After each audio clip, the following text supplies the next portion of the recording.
Assalamu alaikum दोस्तों, welcome to my Asant tutorials. In last lecture we are discussing about stacks.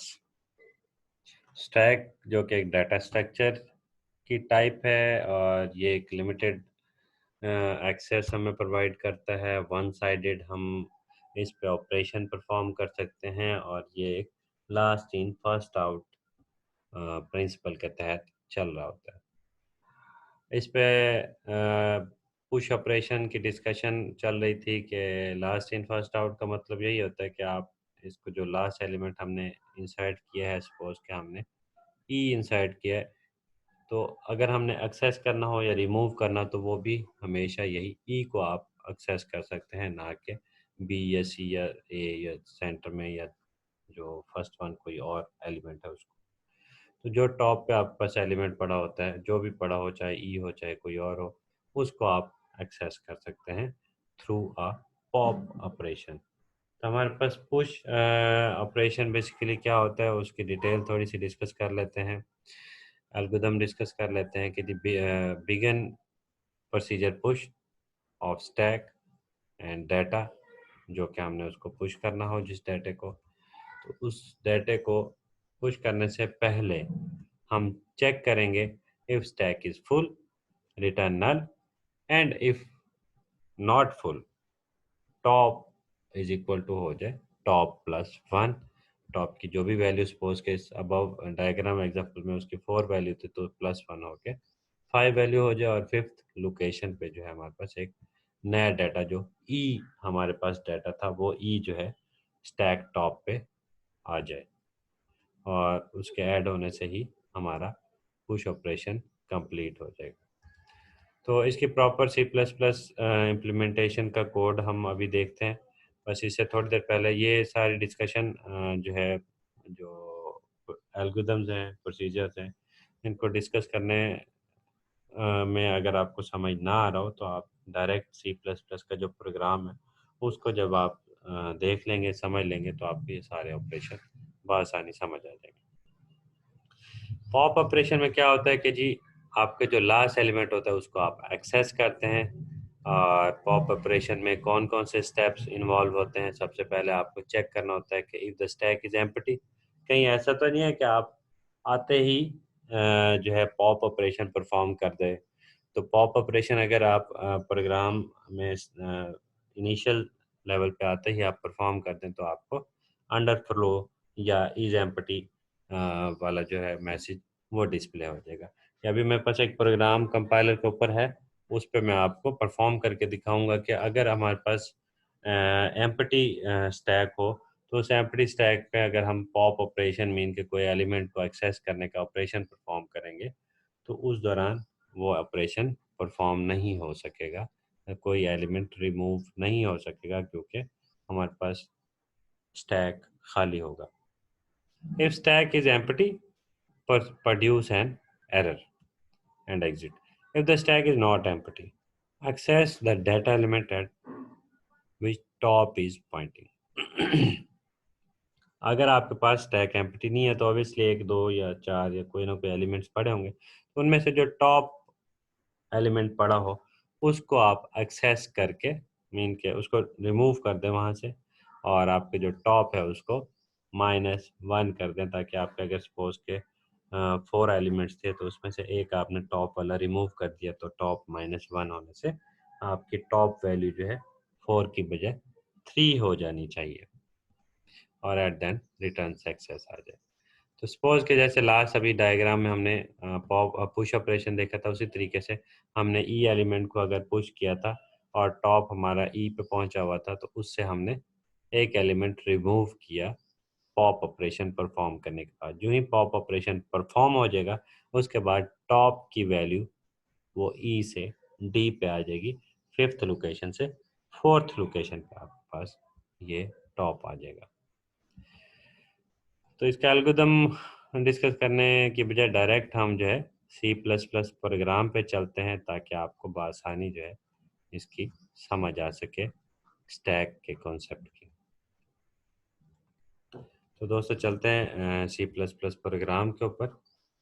ये आपके पास Dev C plus plus compiler के अंदर C plus plus program है stack का, इसको मैंने मिनिमाइज़ किया हुआ है, जैसे कि मेरी पहले से एक प्रोग्रामिंग की समझाने का तरीकाकार है, मेथड है, उस तरीके से मैं आपको ये पहले मिनिमाइज़ करके, ताकि आपको प्रोग्राम देखते ही कंफ्यूज ना करे और आसान तरीके से आपको समझ आ सके। तो दोस्तों इसको कंपाइल करते हैं।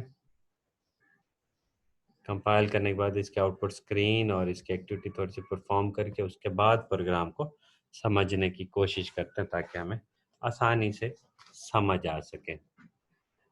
तो दोस्तों इसमें हम देख रहे हैं कि 4 ऑप्शन हमारे पास डिस्प्ले पे नज़र आ रहे हैं और हमसे जो प्रोग्राम है, कंपाइलर है, वो चॉइस मांग रहा है। तो इस चॉइस को देखते फ़ौरन से हम सब के अंदर प्रोग्रामिंग स्किल्स अगर रिव्यू हो रही हैं साथ-साथ, तो उससे हमें फ़ौरन हम गेट कर लें कि चॉइस तभी ली जा सकती है जब आप स्विच स्टेटमेंट्स को इम्प्लीमेंट करते हैं। तो स्विच स्टेटमेंट के थ्रू हम जो 4 ऑप्शन हैं उसमें से कोई एक ऑप्शन देखेंगे। सपोज़ कि हम सबसे पहले 3 प्रेस करते हैं। ये इसलिए कर रहा हूँ ताकि आपको आसानी से समझ आ जाए, पुश ऑपरेशन मैं बाद में परफ़ॉर्म करूँगा। हमने 3 लिखा तो उसने कहा stack is empty, enter your choice. वो दोबारा से स्विच स्टेटमेंट हमें चॉइस माँग रही है कि भाई स्टैक एम्प्टी है, मज़ीद कोई और चॉइस आप सेलेक्ट करें। अब सपोज़ मैं कहता हूँ जी 2 पॉप करो, कोई एलिमेंट रिमूव करके दिखाओ। जब मैंने उसे पॉप करने के लिए कहा तो उसने कहा स्टैक अंडरफ्लो है, स्टैक में कुछ है भी नहीं, खाली स्टैक पड़ा है, इसमें से मैं कैसे कोई एलिमेंट रिमूव कर सकता हूँ। तो इससे हमें क्या आइडिया हुआ कि स्टैक अगर इनिशियली एम्प्टी है तो ना कुछ डिस्प्ले होगा, ना कोई एलिमेंट आप उसमें से रिमूव कर सकते हैं। ये मैसेजेस कैसे प्रिंट हो रहे हैं और ये ऑपरेशन कैसे परफॉर्म हो रहे हैं, ये सारे फंक्शंस जो हमारे कोड के अंदर दिए हुए हैं, ये सारे हम अभी डिस्कस करेंगे। तो दोस्तों अभी पुश ऑपरेशन परफॉर्म करते हैं। सपोज के 1 प्रेस करते हैं हम चॉइस में। जो ही हमने 1 प्रेस किया तो उसने हमसे वैल्यू पुश करने के लिए, कोई वैल्यू इंसर्ट करने के लिए मांगी। सपोज कि मैं वैल्यू देता हूँ 77 और इंटर प्रेस कर देते हैं, तो वो वैल्यू सेंड हो गई है, स्टैक के अंदर वो वैल्यू स्टोर हो गई है। देन उसके बाद वो कहता है अगेन कोई चॉइस बताएं। अगेन मैं कहता हूँ जी दोबारा एक और वैल्यू पुश करना चाहता हूँ, तो एक और वैल्यू हमने सपोज के 44 वो इंटर कर दिया। देन एक और वैल्यू इंटर कर देते हैं 55। 3 वैल्यूज हमने इंसर्ट कर the through a push operation. अब इसको हम अगर डिस्प्ले करना चाहें कि जी ये वैल्यूज वाकई उसमें इंसर्ट हुई हैं या नहीं, डिस्प्ले के लिए हम 3 प्रेस कर देते हैं। 3 प्रेस करते ही उसने हमें दिखा दिया 55, 44 और 77।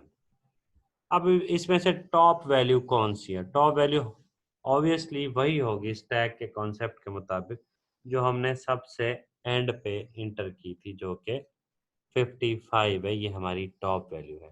तो टॉप वैल्यू चेक करने का एक सिंपल सा तरीका ये है कि आप पॉप ऑपरेशन परफॉर्म करें। पॉप ऑपरेशन अगर आपकी जो है जो भी वैल्यू को रिमूव करेगा तो वो आपका कह लें कि टॉप एलिमेंट होगा, टॉप वैल्यू वही होगी। अब पॉप ऑपरेशन परफॉर्म का तरीका था 2 प्रेस करने से हमारा पॉप ऑपरेशन परफॉर्म होता था। The element popped is 55। तो इसका मतलब यह है कि स्टैक में जो टॉप पे एलिमेंट पड़ा हुआ था वो 55 था, जो कि उसने रिमूव करके हमें दिखा दिया है। अब हम दोबारा अगर डिस्प्ले करना चाहें तो 44 और 77 रिमेनिंग रह गए हैं। अच्छा दोस्तों, अब इसमें आपको इस प्रोग्राम में अंडरफ्लो मैंने आपको दिखा दिया। इसमें अगर ओवरफ्लो देखना चाहें, वो कैसे देखेंगे? हुआ ये कि हमने स्टैक टोटल लिया हुआ था 100 लोकेशंस का। सपोज कि ये हम ले लेते हैं 3 लोकेशंस और n इज इक्वल टू 3 कर देते हैं। बाकी चेंजेस और बाकी फंक्शंस की डिटेल में अभी बाद में समझाता हूँ। पहले जस्ट आपको एक ओवरफ्लो एक्टिविटी दिखा दूँ। सपोज हमने यहाँ पे 1 प्रेस किया, उसने कहा वैल्यू पुट करो, 55 कर दी। देन 1 प्रेस किया, एक वैल्यू 53 पुट कर दी। देन 1 प्रेस किया, एक वैल्यू 99, और देन 1 प्रेस किया और एक वैल्यू 22। जो ही हमने उसके अंदर एक पांचवी वैल्यू इंसर्ट की है, 55, 53, 99 और 22। सॉरी, जो चौथी वैल्यू हमने इंटर करने की कोशिश किया तो उसने कहा स्टैक इज ओवरफ्लो। डिस्प्ले करके देखते हैं कौन कौन सी वैल्यूज उसके अंदर इंसर्ट हुई है। तो वैल्यूज हमारे पास 55, 53, 99 तो इंसर्ट हुई हैं। 22 वैल्यू इसके अंदर इंसर्ट नहीं हो सकी, पुश नहीं हो सकी, क्योंकि हमारे पास टोटल स्टैक था ही 3 वैल्यूज के लिए। जब 3 वैल्यूज का स्टैक होगा तो हमारे पास चौथी वैल्यू उसके अंदर इंसर्ट नहीं हो सकती।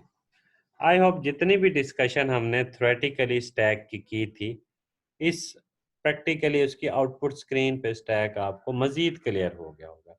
अब इसकी कोडिंग, वैसे तो आप लोगों के कोडिंग जो है वो प्रोग्रामिंग स्किल्स जो है, प्रोग्रामिंग फंडामेंटल सब्जेक्ट से रिलेटेड है, लेकिन क्योंकि हम डाटा स्ट्रक्चर को आसान से आसान तरीके से समझने की कोशिश कर रहे हैं, तो इसलिए इसमें थोड़ा थोड़ा मैं आपको कोडिंग की स्किल्स भी रिव्यू करा रहा हूँ। तो इसको दोबारा से देख लेते हैं और एक एक जो है फंक्शन जो है ओपन करके हम डिस्कस कर लेते हैं।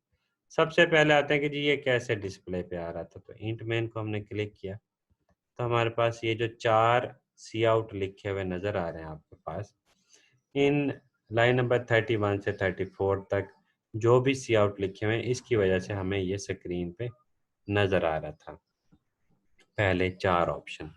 उसके बाद हमारे पास डू में लिखा आ रहा है इंटर योर चॉइस। ये एक्टिविटी वो परफॉर्म करेगा, कब तक करता रहेगा, जब तक आप एग्जिट ना कर लें। तो C out enter your choice cin C H. C H basically choice के लिए एक वेरिएबल लिया है जो कि एक इंटीजर टाइप का है, और उस इंटीजर टाइप के वेरिएबल में आप वैल्यू 1 से लेकर 4 तक असाइन कर सकते हैं, क्योंकि हमारे पास केसेस जो हैं टोटल 4 हैं। इससे ज़्यादा अगर केसेस आप बनाएंगे तो वो हमारे पास रॉन्ग चॉइस का एरर दे देना चाहिए इसको। अब बातें हैं जी, चॉइस हमने 1 दी, 1 के अंदर जो ही चॉइस दी तो उसके बाद ये जो ब्लिंकिंग हो रही है, ये ब्लिंकिंग लाइन नंबर 41 पे जो सीन वैल्यू लिखा हुआ है, इस कमांड की वजह से आ रही है। या फिर कह लें कि सॉरी, ये चॉइस लाइन नंबर 37 की वजह से आ रहा है। जो ही 37 लाइन पे कंपाइलर आता है तो वो ब्लिंकिंग करके आपसे इनपुट लेना चाह रहा होता है। सपोज मैंने ये चॉइस दे दी, इंटर प्रेस कर दिया 1।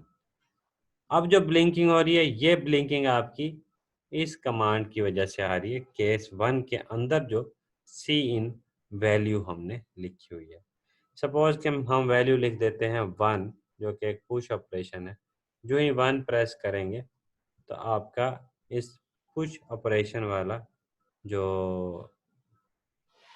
फंक्शन है वो परफॉर्म हो जाएगा, और आपकी जो 1 वैल्यू है वो स्टैक के अंदर चली जाएगी।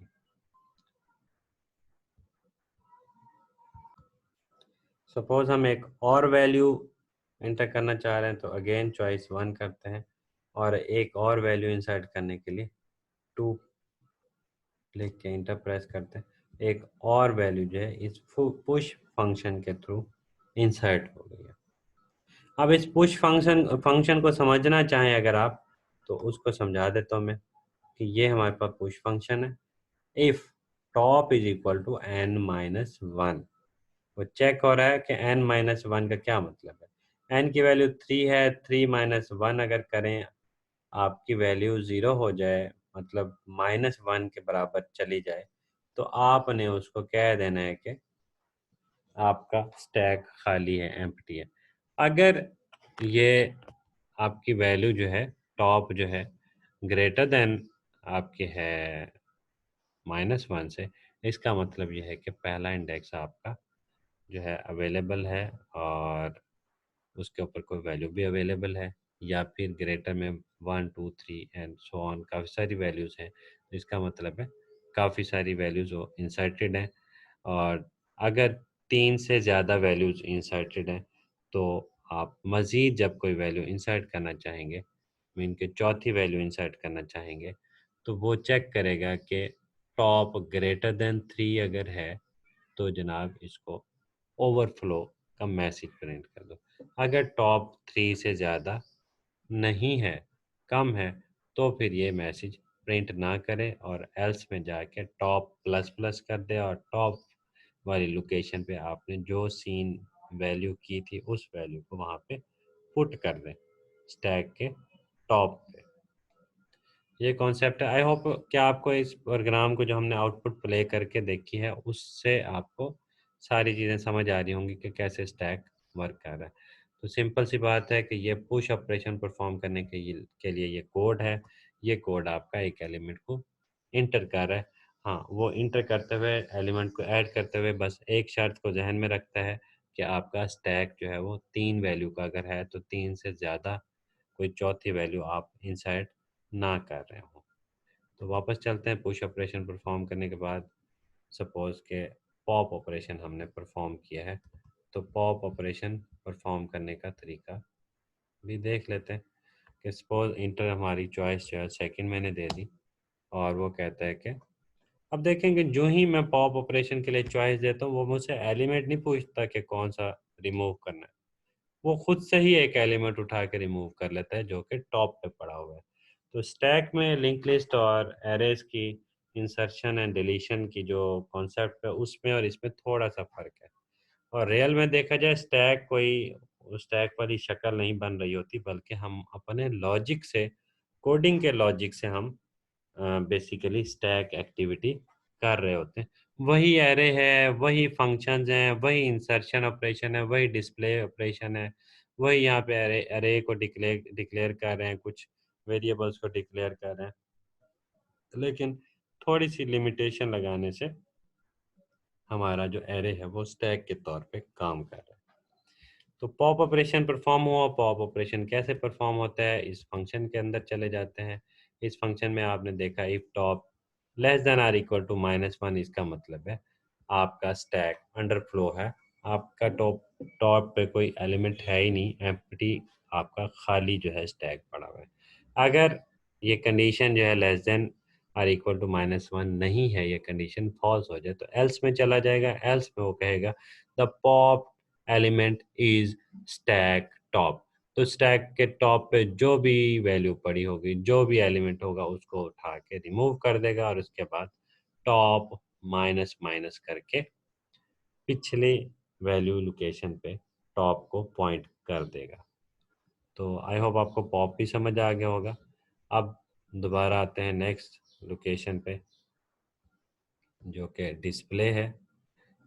डिस्प्ले के लिए हम चॉइस इंटर करते हैं 3, तो उसने दिखाया है कि एलिमेंट इज ओनली 1। तो डिस्प्ले फंक्शन यहाँ से देख लेते हैं कि if the top greater than or equal to 0, अगर कुछ वैल्यूज़ हैं तो ही वो दिखाएगा उसके अंदर वैल्यूज़, और उसके लिए लूप चलाएगा और पहली स्टैक की वैल्यू से लेकर आई की जितनी वैल्यू, मतलब स्टैक के अंदर जितनी भी वैल्यूज़ पड़ी होंगी वो इस लूप के थ्रू हमें डिस्प्ले करके दिखा देगा। तो दोस्तों, अगर हाँ, इसमें मज़ीद ये है कि अगर कोई भी वैल्यू नहीं पड़ी हुई तो एल्स में जाके स्टैक इज़ एम्प्टी डिस्प्ले कर देगा। तो थैंक यू दोस्तों। आई होप कि आपको स्टैक का कॉन्सेप्ट आसान तरीके से समझ आ गया होगा और इसका जो प्रोग्राम है वो भी आपको समझ आ गया होगा। इसमें मज़ीद कोई आपको मुश्किल पेश आ रही हो और कोई कन्फ्यूजन हो रही हो तो कमेंट में आप अपना कमेंट लिख के जो है अपना क्वेश्चन पूछ सकते हैं, डिस्कशन कर सकते हैं, या फिर मुझे ईमेल करके डिस्कशन पूछ सकते हैं। तो थैंक यू दोस्तों, देखते रहें आसान ट्यूटोरियल। नेक्स्ट ट्यूटोरियल और लेक्चर को देखने के लिए चैनल सब्सक्राइब कर लें और बेल आइकन को क्लिक कर दें। अल्लाह हाफ़िज़।